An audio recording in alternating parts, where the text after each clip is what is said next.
What's up, podcast? Today I have Trini Triggs with me, and he's a country music recording artist. What's up, man? How are you? Man, I'm glad to be here, man. Talking music, it's my life, you know. Yeah. It's what I do. Well, look, man. The main focus today, I really want to get some of your backstory. Yeah. So tell me about.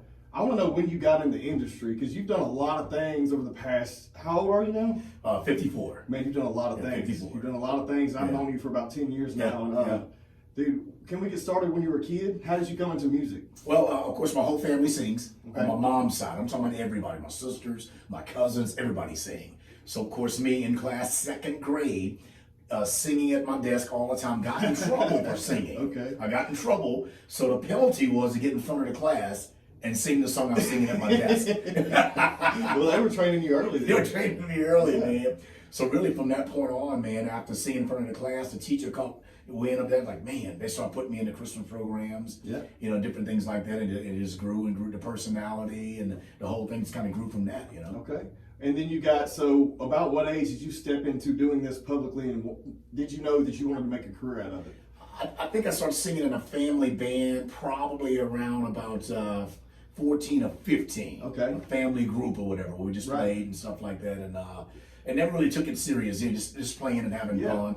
I think I took it serious when I became the house band for a real popular restaurant there in Natchitoches. Okay. And it was just me and another guy, man, and everybody's like going crazy because we played a big variety of music. I mean, country, hip hop, oldies but goodies. I was rapping the whole night. Okay. But every time I would sing country music, people were like, dude, that guy's good at country music, man. And just a little bit every weekend, I kept thinking, man, maybe this is my calling. Okay. You know? So that's when I started taking it serious. Like, I want to do this, you know, like for everywhere, sing for everybody, you know. And so from that, where did you decide to step into the actual country music game? Like, what year was that? You know, when did you said you were 14 or 15 playing in a house band? Yeah. So I would say, I got signed in 97. Okay, but how were you found? That's what I want to hear about. Yeah, that's the thing you want to hear about. Yeah. I would say 5 years before that. Okay. I was singing in that restaurant bar, and I was also working at a wood company. Okay. And a buddy of mine that I worked with was in there, and he went back and told his dad, said, Daddy, you've got to come hear this guy sing. He's like, oh my God, he sings country music like crazy. So the guy came and stuff like that, heard me. He said, I don't have a lot of money, but man, I think we can go somewhere. Really? Of course, we went up and down the roads in Nashville for about 3 years. So you roughed it. You did it the right way. I'm talking about sleeping in the back of the car. Sitting way back in nosebleed, wishing I could be on the front. Like you hear the stories from everybody. Man, so Carrie Underwood would tell you, man, I would sit I was that one girl way back there wishing I could be on the stage, and they all did. Yeah. And that was me at one point. That's interesting, man. That's awesome. And nothing really happened. Then we heard about this new club opening in Shreve City. Okay, and this is we're talking about some Natchitoches, Louisiana, and then moving up to North Louisiana, which is Shreveport. Yeah, exactly. So we heard about this new club opening up, and there was a band playing. So we say, hey, let's go check it out, man. So when I got in there, my manager asked, could I sing with the band? And they said, sure, absolutely. A band from Texas. Can't remember the name of them. And they said, what song? I said, Sammy Kershaw, Third Rate Romance. Throwback. Yeah. Well, at that time, though, that was fresh. That was like one of the hot songs right then. Yeah. So I got on stage, man, and not even halfway through the song, this older man stepped out from the sideways, whatever, and he stopped us right then. He said, I've been looking for somebody like you for years. Really? And that's what did it. A guy named Herbert Graham owned about 46 nightclubs around the country. Okay. So he teamed up with my manager that I already had, went to Nashville. They hired an entertainment lawyer. We cut some singles. The lawyer set up meetings in Nashville with 7 different labels, and we had just 1 week to go there and visit all of these labels. And went to Warner Brothers. They loved me. We went to Decca Records at the time. They're not there anymore. Thank God I didn't go with them. They said they wanted to see a showcase. Yeah. You know, people heard about that showcase and to see what you got on stage. Then Mike Curb heard about me. My meeting with Mike Curb Records was the next day. So he moved it up to that same day. Told our attorney, like, we want to see that guy now. Went to Mike Curb, and Mike Curb said, man, I want this guy.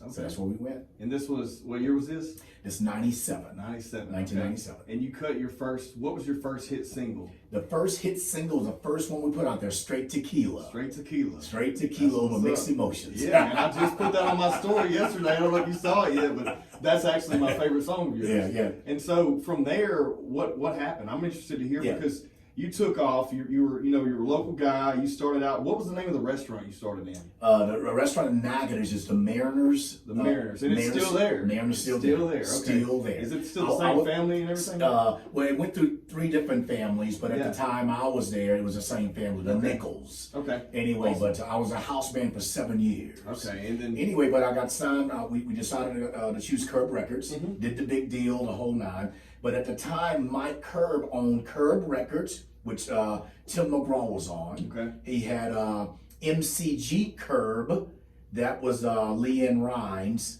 and he had Universal Curb. Mike Curb owned 3 labels at one time. Nice. Winona Judd. I don't know if a lot of people remember Winona, man. Heck Yeah. So right when my single was released, we were climbing the charts. I think we were like almost at the top 40 on it, because you had 2 different charts. Then you had R&R chart. We're at 20 something and made a top 40 hit on that chart. Okay. And we were at 42 on billboards.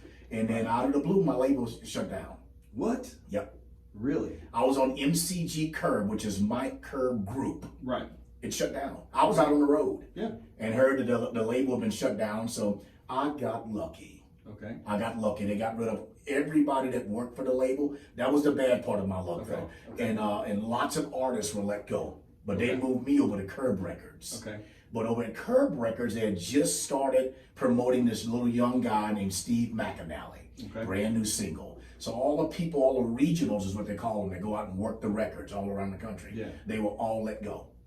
Everybody that knew Trini, that knew my life, knew how to go into the room and brag about me, they were all let go. Okay. So really, it's almost starting over. Yeah. So my Straight Tequila hung in there for a little while. And at the time, I don't know if people remember this, singles back then had an A side and a B side. Yeah, the B side. Yeah. On the B side was a song called Horse to Mexico. That's a good one too. And what happened was radio station started playing that song and started playing that song. And it started climbing up the chart with no help. So it just did it organically. You didn't push On anything. its own. Okay. So the label said, man, let's get after this song. Yeah. So that ended up being the second single. And it did just as good as the first one, man. Top, I think like top 20 on the radio records on our charts. Yeah. I think Billboard back in the 40s on the Billboard and stuff like that. Yeah. And as a matter of fact, it was,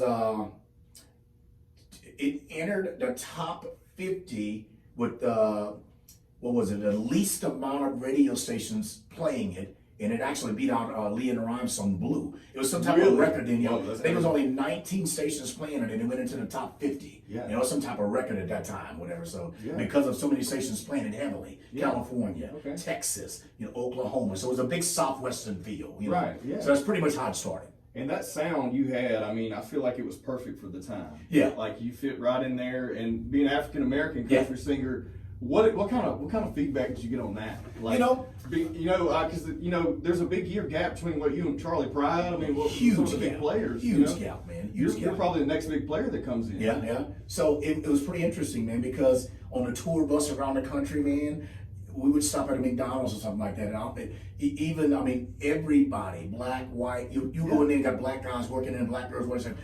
That's that guy on the video. They're like, I don't listen to country music, but that's that guy. Yeah. You know what I'm saying? Quick. I don't listen to country music, but now everybody listens to country music. It's so changed, whatever. But really, man, never a big problem at all. That's man. awesome. I think everywhere we went, people thoroughly enjoyed it, man, accepted it, and stuff like that. So I think they saw that it was real. It wasn't a gimmick. Right, you weren't putting on a character. It was It was your me. voice. They knew it was real. I wasn't trying to talk country or nothing like that. Yeah. It was just me. Yeah. It was just me. Yeah, and so that at that time, country western was really big. I mean, what were some of the other players that were popular when you were recording and when you come out besides Leanne Rhymes and all the other on your The record? dudes that were killing the chart back then was a Tracy Bird, Okay. Mark Chestnut, Okay. the Neil McCoy, Tracy Lawrence, Yeah. Joe Diffie. They were killing it, man. Yeah, they were. Of course, Garth Brooks, they were at the top of the chart, man. All those guys. Brooks and Dawn was still killing it with their records. So a lot of that 90s country. So I came in at the backside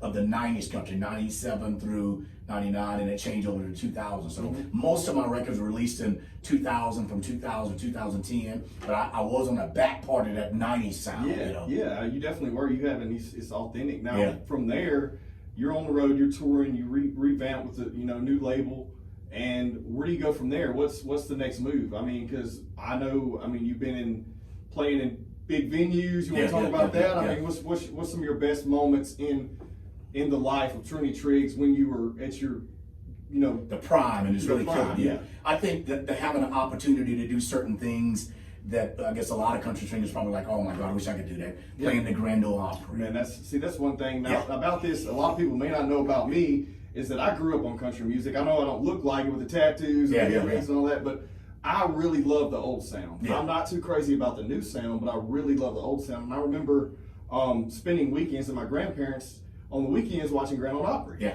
And just to know that you say you played there is so insane to me, because they watched that old stuff, the Porter Wagner show and all that, and the hee haw, and then when Grand Ole Opry come on, the whole house shut down. Exactly. And we all sit down and watch it. And man, that's some of the best times in my life as a kid, and for you to be able to do that, I mean, what was that experience for you? And let me ask you this: did you grow up watching that? Was that something you were passionate about? All that stuff, like Andy Griffith show, Gunsmoke. Boy, I couldn't wait to get home to watch that. So I knew that was already in my blood to be the cowboy and stuff like that. So that was already in my DNA to love that style, love that image.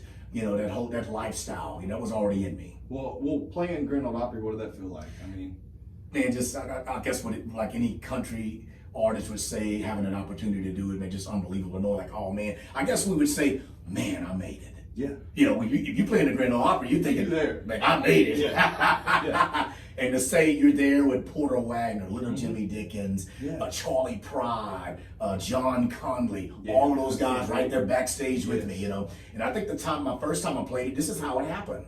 Charlie Pride sang on my album. So who gets to have I didn't know that. Yeah, my very first record, Charlie Pride sang with me in the studio on my record. Okay. A song called One Mississippi, Two Mississippi. I haven't heard it. I got to check that out. Yeah, look it up, man. Okay. So the same week that we were in the studio in Nashville, Charlie Pride was performing at the Grand Ole Opry. So he said, hey, you want to take one of my spots? Well, yeah. So that's how it first happened. Charlie Pride invited me to take one of his spots. Man. To sing in the Grand Ole Opry. After that, they invited me to come back on my own after that. So, but man, just knowing, and I think the time I played, Charlie Pride was there, Brad Paisley was there, several Kenny Chesney. That's when they were getting started. Yeah, right? man. I mean, that was the first part of their prime. Now, what did it feel like for someone so crazy big and influential to your music to ask you something like that? I mean, how did it humble you? Did you not know how to think? I'm just a humble person anyway. Yeah. Man. I mean, I'm the type of person, man. I can have $1 billion and still be me. Yeah, right. I know that about you. It's the thing I like about it. Ain't you. gonna change, man. Yeah. So that being humble was already me, and just being, I think, proud and thankful, and like, oh man, this is unbelievable to have an opportunity to do this, and not only that, a legendary person asked me to do it. To be in the same company, rubbing shoulders with this Charlie Pride and all of the greats that the Grand Ole Opry are made of. They made that sound. And, they carried it on for so long. Now, where does it shift? Because you're at your peak. Where does it start slowing down? What moves you make from there? Yeah, I think what slowed down my career is the label brought in a different A&R person. Okay. I don't know if a lot of people know what A&R people are. A&R people are the ones pretty much that run it. Okay. They run the label. You got a promotions department. You got a publishing department. You got A&R. Those guys run it. Yeah. And stuff like that. And they brought in a different guy that didn't know Trini. Okay. And so are you still cutting the same music? He tried to change the style. And you just and how does that world work for a lot of people that don't know this? Like, how does it work? Like, you just have to go with the flow? Yeah. Back then, may not be now. Yeah. But back then, you pretty much had to do, because they had the money, you had to do what they wanted you to do. Yeah. You can sit there, and I tried to fight, say, hey man, that's not me, try this song. And management tried to do the same thing, but they pretty much, the label went with what they thought was best. Okay. As much as you try to fight, they still try to tell you, okay, let's try this. Yeah. And I think one of those songs was The Wrecking Crew. There's a song, if you look it up, The Wrecking Crew. Yeah. It really wasn't me. I knew it wasn't. No, it wasn't me. Even when I went on a radio tour around the country, the radio people would say, dude, what made you cut this? And see, that's how it comes back. Yeah. What made you cut this?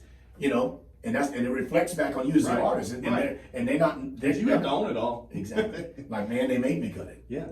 And so, I mean, do you write any of your music? Or Yep. Okay, you do. Yep, Okay. several songs on the album I wrote. Shake Okay. the Dice, that's on there, and I actually, when I became, they signed me as an artist. They signed me as a writer as well. Okay. So I got a chance to write with all the greats, man. I probably in the Kurt Records vault, there are probably thousands of songs I've co-written with people. Really? Thousands of That'd be them. With that interesting to 90s see some sound. of those, you know, kind of come back. I've always felt, man, one day that 90s sound would come back, man, and they would dig out that vault. And Well, 'cause I wrote songs with a lot of great writers. Yeah. Yeah. And so, well, I'm glad you said that because I want to get your take on music now, okay? And I know you're in the industry and you got to be loyal to the industry. For me, I'm hypocritical in the fact that the music isn't what it used to be from a country music standpoint. I don't think the soul's there anymore. Yeah. You know, I think that just like every industry, it comes to where it's, hey, is this a hit? Hey, is this a hit? And then the sound starts shifting because of that. But I do see some new artists coming out in the past few years because I haven't been aware for you know, looking at country, listening to it for a few years because I got tired. I didn't like it. I didn't like the redneck sound. Yeah, exactly. I just didn't feel like, yeah, it was popular. Yeah, it's trendy. The videos are funny and cool. But is there any soul in there? You know, that heart and soul I felt like was gone. But then I see some new artists coming out, like, well, they've been out for a while now, like Chris Stapleton and stuff like that. And they're bringing that blues feel back to it. You know, you feel like whenever you listen to that music, you feel something. Yeah, you so feel something. What's your take on country music right now as it sits and what it's doing, you know, what it's been doing? Well, I want to first say my hats off to those guys that are doing well. Yeah, of course. It's completely different. Yeah. And I guess I would look at it this way. I know at some point, whenever George Jones was there, I mean, the music was hot in his style. Yeah. Then a George Strait came along in his style. Those George Jones people probably think like, who's this George Strait guy? That style of music. Exactly. Then from a George Strait to a Garth Brooks. But every time that changed, it was still country. Still got fiddles and banjos and all that, and the licks were still country. Now we've changed to where I think just the licks and the progression and the drum and the feel is so pop feeling. Right. To where it took that like you said, that soul and that the realness of it, that you know you live it. You know what I'm saying? Country music, you live it. You do. When you have to even sing a lyric, the music just almost when the music plays, it like lives in you. Yeah. You already know it's a part of it. You know what I'm saying? And now they change it to that snap pop, which is pop music and hip hop. And I mean, I see what they're doing. Like, I mean, look at Taylor Swift's sound. Whenever she come out, I saw her very first tour with George Strait. Yeah. And she was a little girl sitting on the stool playing guitar. Yeah. And look at her now. Yeah. I mean, the shift is there, and it's all predicated upon attention. Like, you know, people, they know what's going to work, and I understand that, but man, it's so nice to see some of it. You know, I feel like some of these artists are emerging with some soul again. Exactly. And I think that's why Texas country is so big now. It is, yeah. Big, man. A lot of guys around the way where I live, man, from Zwolle to Manny to Natchitoches. A lot of those guys, Keith Field, the Cody Cooks, Lucas, all those guys, man. Jeff Bridges, Merritt, all those guys, man, out of my area, man. They play that real music, man, and that's I think that's why people really appreciate it. Like I said, nothing against Taylor Swift, because she has about $380 million in the bank. Yeah, I'm not knocking anyone's hustle at all. I love it, but there was just a time, there was just a 10-year gap where I was embarrassed to say I like country music because I wasn't proud of it anymore. But I remember growing up, riding around with my dad, listening to old Conway, and then, you know, then getting older and still listening to the George Strait and, you know, and then even going back to, you know, some of the older Charlie Pride. Then you got the, you know, where it starts picking up a little bit with the Brooks and Dunn. You know, those are local boys too, so that's awesome. I think that's why Luke Combs is doing so well. He is doing well. A lot of realness in Luke Combs, man.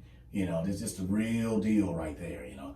And another guy that's kind of keeping it country is a John Party. Yeah. There's a lot of country stuff in him. He called it neon traditional. Okay. That's what that's how he categorized it. That's the difference. Neon traditional. He's a California boy. Yeah. You know, if there were Dwight Yoakam and all those guys like that. Who else is from that area, man? Buck Owens. Yep. Around the California area. You know, but he calls his music neon traditional. Okay. Well, from that, now, your career's slowing down. The record has changed. The people over the record has changed. What do you do next? What's your motivation? What are you doing? You know. Well, in between, I have to get this out here, and I want people and artists to know, because this is a tough one right here for me. When I talk about it, I want to cry. Yeah. Because and a lot of artists have gone through it, and don't be fooled by it, man. Stay on top of your game. Yeah. Stay watching your management. Stay watching your producer and all those guys. When they tell you, hey, I'll do it for you, sit at home, watch out for that, because it happened to me. Right. This is what happened to me. Okay. The A&R guy, I'm not going to call his name. I ain't going to put him out on blast. Yeah. Okay. He called my manager and told him that we're letting Trini Triggs go. Okay. This was in 2009. We're letting Trini Triggs go. Okay. And at this point, had you slowed down? Yeah. Not touring anymore? Not as much, still touring. Okay. But not as much. Not those 200 dates or 150 here and there. Because I opened up for George Strait, all those guys. I was on the road with all those dudes, man. Alabama, you name it, I was out there. But not as much of that, opposed to just Trini shows. Yeah. But anyway, 2009, I was told that I was dropped from the label and stuff like that. It was devastating. I bet. I didn't even go to Nashville for about 3 months. Really? But I still had my writing deal. Mm-hmm. So a year go by, I get this big letter envelope in the mail from my attorneys saying that the label's letting you go. Okay. Like, huh? So I called my attorney and said, what do you mean the label's letting me go? I said, yeah. I said, Bruce, Jack Lyons and Jones was my attorneys. I said, they let me go a year ago. I said, no, they didn't. I said, wait a minute. You're telling me right now I've had a record deal for a year and they're just now letting me go? So I told him the story about what happened. We were on the plane the next day to Nashville. Really? Okay. I could have done something. I'm not the suing type of person or whatever. I think that man holds a bigger something against somebody. Exactly. But yeah, for a whole year I had a record deal and didn't even know it. And you just were sitting at home, just beat up. Yeah, beat up. But I would still go to Nashville and write every other couple of weeks and stuff like that, just to write to keep my record deal, because they pay you a monthly note to do that. Y'all get a monthly check for doing that and stuff. But never knew. Had I known, if I could get that 1 year back. There's a lot you could have done that year. Oh yeah, I'd have flipped it and said, man, y'all have no choice. We got to cut this. None of this has worked. The last 4 songs y'all put out have not worked. Okay. Let's try this. Yeah. I could have at least done that. Yeah, at least say hey, I put all my cards on the table. Yeah. And so after that, what do you do?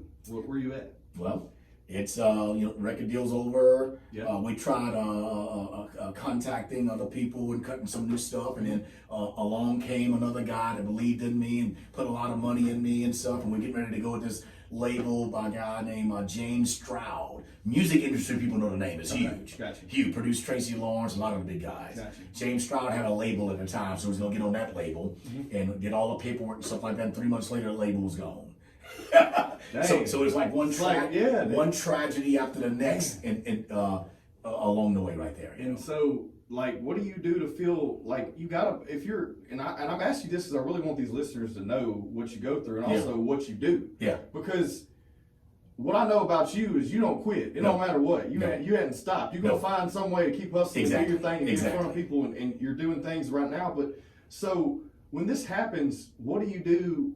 You go from making all this money to losing it. What do you do? What do you fill your time with? Well, I think the individual have to continue to believe in himself, like I still do. Right. I still believe there's a door that's going to open, man, and that's how you got to think. There's a door that's going to open, man. It's going to be the right door for you and get you back out there in some kind of way. Like I do right now. I do radio, and what I'm trying to do is land one of those syndicated stations where when I talk on the radio, they hear me all over the country. Yeah. So it puts me back in everybody's ear again. Well, I'm interested to ask you this, and I just thought about this as we've been talking, but when you're successful, people love you when you're on the grind. They hate you when you're on top. Oh, yeah. And they love to step on you when you fall. You better know it. But they love the come up. So I'm interested to ask this, because I know a lot of people from where you're from are going to listen. Yeah. What was it like from a local standpoint, your people back home? How did they treat you when you got to the top? And now, I think when I got to the top, man, all over me. Okay. Trini, everybody want me to play, everybody want me to, and what I did, this can hurt you and then it can help you. Okay. I did a lot of, especially my hometown and around my hometown, I did a lot of, you can have Trini free. This is my hometown. I owe it back to you, to you guys. Yep. Now everybody's still expected to be free. Okay. And so do you have, when you come back, you come down, what I've always loved about you, you've always given back to where you come from. Yeah. You never forgot where you came from. Nope. Most people do. Yeah. And it just is what it is. It's in any industry. once they get on top, they just leave the rest behind. They forget about people. That's why there's all that animosity build up. Now the fact that you come back and you're probably down to your lowest level. You lost your deal. Exactly. You're trying to grind, do things. Do people treat you differently right then than they did when you were about to break? And absolutely. Okay. You got the true fans, they don't change. Right. I got some of them, man, they don't care. To them, I'm still that guy that's still got the big hit record right now. Yep. That's how they feel. Then you got the others that, just Trini, well, that thing's over. Right. Type of thing right there. For whatever it is, that's gone now. Yeah. So you got both sides. You got those true fans, man, and they don't ever go away. Yeah. I mean, they still think the world of you, man. You're just as big as anybody on the radio right now. Yeah. So it's both. You got the ones that just don't really care, and that was something back in the past, whatever. You had fun, that's over with. Whatever. Right. Type of thing. And I liked it. I had Jay Watley on a few weeks ago, and he's a friend of ours. I love Jay Watley. We've done a lot of stuff. Like I know you've been in the nightlife quite a bit, and you come up in the nightlife. Yeah. And you had a big stint there. I met you at the Rock and Rodeo. Yeah. Which that was once a big conglomerate corporate company, am I correct? Out of Texas. Yep. So were you playing at all those? Is that all your connection? So you're yep. playing at all My those management places? was the owner of all of those and so that's clubs where your like connection that. played. And so many people, and I want to mention this, I don't want to get crazy hyper local, but so many people know you from there and experience you from there and how true and honest of a great guy you are, and then they turn into fans. Yep. What's your feedback on that? What do you want to say to those people, the people that that have been there in the grind, when they caught you in the grind on the way coming down, but still being you? Exactly, man. Well, you definitely have to appreciate those people, whatever, and be thankful that they're still in your corner. Yeah. You know what I'm saying? They're still picking you up because you don't have those low days, man. You got those ones that you may look on social media, man. You got a down day, and you got that one fan that say, "Hey, Trini, man, love your song, man. I was playing it in my car, driving home the other day. There's a big smile popping back up again." It's so great. So just that one thing can bring you back to life from that one fan. It's like Garth Brooks say. When Garth Brooks do it, I know a lot of people have heard this. When Garth Brooks do a concert, he's actually singing to one person. Really? It's just everybody's in the room. Yeah. So he want that one person to feel I'm singing just to you. That makes sense. It may be a 50,000 in there, but that's how he is. Yeah. That one person knows me the furthest one away, I'm singing just to you. Yeah. And that's how you make them feel. So that one person that may post it on there, man, that means the world to me, I'll take that like 1,000 people saying it. Yeah. That's one thing I've always noticed about you. And, with me, I was the type of person that I play a little guitar, sing a little music, never was great. But you always bring the best out in everyone. Yeah. I'll give you a little credit, man, because right now I'm on the radio, on podcasts and, out in the waves and, doing things in public. But a little bit of that I can contribute to you because I was scared to get up and sing in front of people. I mean, you sing in front of people. That's right. It's been a while. I know it's been a while, but I don't think if it weren't for you making people feel so open and being so inviting, it's like, hey man, don't worry about it. Just be comfortable on stage and be yourself. Yeah. And that's something that I've noticed you've always had, man. But from there, what are you doing right now besides? Okay, so you're on a local radio station. You got all you're back home. You got all your people that are pushing for you. They love you. Yep. I catch you on the morning show. Y'all do a great job. You have a great big following. You're trying to grow out of that market back into into some big radio. Is your passion for radio now and talking entertaining? How did that shift from the music to that? How did that happen? I think because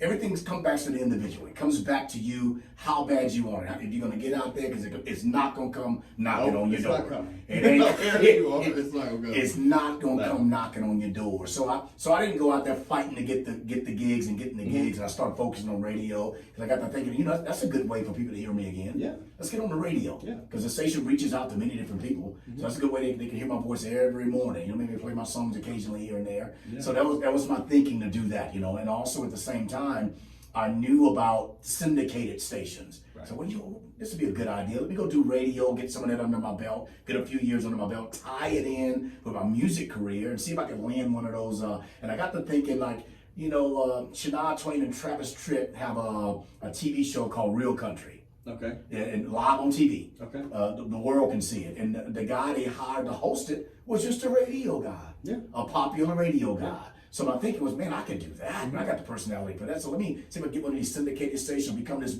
real popular DJ guy. And that's a way to get back in the industry in a different way. Yeah. And so now you're climbing that ladder. Yeah. And but at the same time, I'm missing the stage. Are you doing any music? Man, are you doing any music at all? No, but I'm getting ready to. Okay. I said 2020. You know, yeah, I want to book some gigs. Excited because it's time to book some gigs. I haven't seen you on stage, man. It's been a couple. When was the last time you played? Oh man, I can't even remember. It's been 2 or 3 years, huh? Yeah, no, not that long. So okay. some different shows here and there. You know, now I got this every year. I play for the jazz festival down there. So just a few shows here and there. But I want to get back to book some shows, find some guys in a series. And what I've been doing, like if I go to Texas, there's some guys over there that I know. Okay. I'll call them, hey man, let's book a show. Yeah. I'll send you the songs, you learn it. The day of the show, we'll practice and be ready for the show. Yeah. And that's anywhere. If I go to Las Cruces, Mexico, Arizona, I'll call those guys that I know there instead of bringing a band with me. But I want to put a band together. Okay. Yeah, I want to get some guys together. Man, let's go do some music. Well, I feel like that's I feel like there's respect for that back in the game. Yeah. I think we lost about 20 years where people just were expecting it to be this big theatrical thing, and it turned into something, and now it's getting back to the grassroots. Yeah. So if you do that, I think you got it, man. Yeah. I definitely miss the stage. Grind, I want to definitely start doing that. That's awesome. Putting that back in the mix for sure. But a lot of people don't know this either, man. When I first got signed to Curb Records, I got signed to a big deal with Coors Brewing Company. Really? I was a national spokesman for Coors. Okay. So they paid me about $400,000 in a contract. Here's the deal. It's going to make everybody go like, oh, wow. In the contract, we got about $400,000 up front. In the contract said, if Straight Tequila goes #1, we'll renegotiate a deal for $1 million. Really? But the label shut down. Yeah. And it lost all its traction. Tell you what, I beat your toe with a hammer on that one, man. I mean, that's a tough break. Yeah. So, because I never really knew your story, and I didn't know, like, well, man, I'll look up this stuff, and it's all like hype and popping in all the right years with the right people. Like, what happened? Yeah. That makes sense now. Yeah, I was right there with all the best of the best, man. I'll be in the green room, and there's Taylor Swift right there. There's Carrie Underwood sitting at that table. The best of the best in the room. Keith Urban sitting right beside me. Really? We're just chilling. Oh yeah. It's called CRS. It happens every year in Nashville, radio seminar. And there's a green room where everybody's in there. Fanfare that's in Nashville. Yeah. You got the green rooms where all of the country artists, and they're all in there, from Willie Nelson, you name it. That's the oldies but goodies, along with the new people. Everybody in the same room. Yeah, that's great. Well, I'd like to since we went through that, and I enjoy talking about that, and I want to give a little bit of value to my listeners that don't know country music or may I don't want someone to listen to this and say, well, man, they ain't talking about nothing I care about. Exactly. Tell me this. You're a positive person. I feel like we vibe well because we're always just trying to help people and do things. What makes you get out of bed in the morning? What do you value now more than anything? What keeps you grinding? The first thing, I think, just the love for laughter, the love for just enjoying life. You know what I'm saying? The love for making somebody smile. I love to do that. And I love laughing. You see me right? I don't think I stopped smiling since I've been here. That's just me, though. I ain't putting it on the front. And it's always been that way. Always been that way. Just the joy of making somebody else have a good time. Yeah. If I go to Walmart, and my girlfriend always like, oh my God, stop talking to people. I'm at Walmart, and I know everybody before I leave. Yeah. And we can be in a city we've never been in. Yeah. That's great. We can go down to New Orleans, man, and go to some store, man. I done met everybody in that store before we left. Well, the one thing about that is, if you're always positive, there's still those negative people that always have something negative to say, and they're just like, well, they're just, they don't understand me. So tell me this, at your lowest point, since you're such a positive and influential person and just always so energetic and happy, at your lowest point, how do you overcome that? I think in my mind are so many things, man, and I think I know how to block it. Okay. So you don't let it keep you from doing what you're doing. Yeah. And one thing, and you're probably going to know this as well as I know it, anybody goes to the gym is a healer. It is for me. It is for me. Everyone has their own outlet. Oh, man, I'm not saying everybody has to go work out. No. But it's my beer after work. Man, that's what I tell everyone. if I go to the gym, I mean, it's like a new life again. It's just the way to clear my head. But negative stuff and all that stuff, man, I found a way over the years just to cover it up with something good. Mm-hmm. You know, I see on social media today, man, and it's hard to watch it. So many people always put negative stuff. Right. And you don't understand. You don't put it in. You want to kill people with kindness. Yeah, exactly. If they know you're negative, they're winning. Exactly. If the significant other that you broke up with, or the boss man that done fired you, they know that you're putting something negative, they're winning. You're correct. I mean, I feel like insecurities make those negative, and people always say that, but if you really think about it, if you're not insecure, if you hold yourself accountable and you call yourself on your BS, you can't be offended by anybody being negative. You know, and so who cares if they're talking, you know what I mean, if they're saying they're talking smack or being negative, and the people that are, man, there's something they envy you about. Yeah. It may be your attention, it may be, you know, your popularity, maybe because you're in shape and they're not, you know, whatever it may be. But man, we all have our demons. Yeah. You know what I mean? Yeah. But it's how you deal with them. You know, I think the rise to the top, the bottom, and the rise back up. Being able to deal with all that and still have your energy, like that is something to be said. There's something to be said about that. Yeah. And I think people too, man, they got to realize, man, one thing may end, but there's always something else you can be great at. Yeah. That's just as equally good as that. You know, that's like, what if music's over? Yeah. What if I don't get to sing again? I'm super good at radio. So you look at it, I'm super good as a speaker, an entertainer, a spokesman. Yeah. So you find that next level wherever you're good in, man, and be good at that. Yeah, I mean, exactly. And, you know, like, and one other thing I want to talk about real quick, the music game now versus how it used to be. I feel like the grind's not there anymore. Yeah. I think there is some of those guys that grind and been grinding for a long time, but there's some people that just put it on the right YouTube channel and it just blew up. What's your thought on that, man? I mean, how does it make you feel? They didn't have any of that. They didn't have that. They had none of that. You can reach everyone in the world from your phone now. So back then, you were restricted to every. I think that made it so miles. easy that it took the grind out. It also took the creativity out. You know what I mean? I think yeah. everyone's just pushing everything out. I mean, I wonder if anybody remembers Crook and Chase, Primetime Country. Those are TV shows that I was on all the time. Okay. You remember those at all? No, I don't know. Yeah, look those up. Whoever's listening right now, look up Crook and Chase and Primetime Country. Two different TV shows that were on nightly. And when they were on, you were viewed all over the entire country. I was always on those. Really? Always live on TV. And so that helps. So that was the YouTube then. That was the social media now. Right. That's how you got out there. You know, Right. Grand Ole Opry was more on TV. But you had to get to a level before you could step on there. Yeah. You step on there, being a house band. You had to grind. Yeah.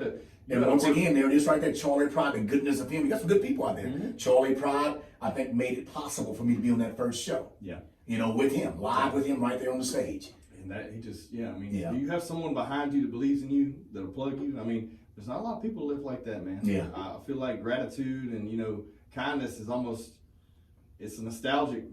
People lose it. They don't appreciate People it. are always asking me, got several people messaging me, man, I'm a writer, man, how do I get to some publishing company? I give them my best advice. See, that's great, man. Yeah, I don't hold back. The people that don't, they feel like they're too good, or they just, I'm not talking to that person. I can't say that. And I can see both sides of the fence there, where they'll be like, okay, well, I worked real hard to find out all these secrets, so I don't need to tell them all these shortcuts. Yeah. But man, I think just continuing to give, it's gonna come back. Yeah. Instead of trying to hold it all in and not sharing anything, because if you do all this and one day you don't wake up the next morning, you had to do it for something besides yourself.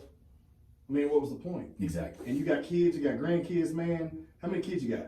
I got two girls. Okay. Kristen's 28, Tori's 22.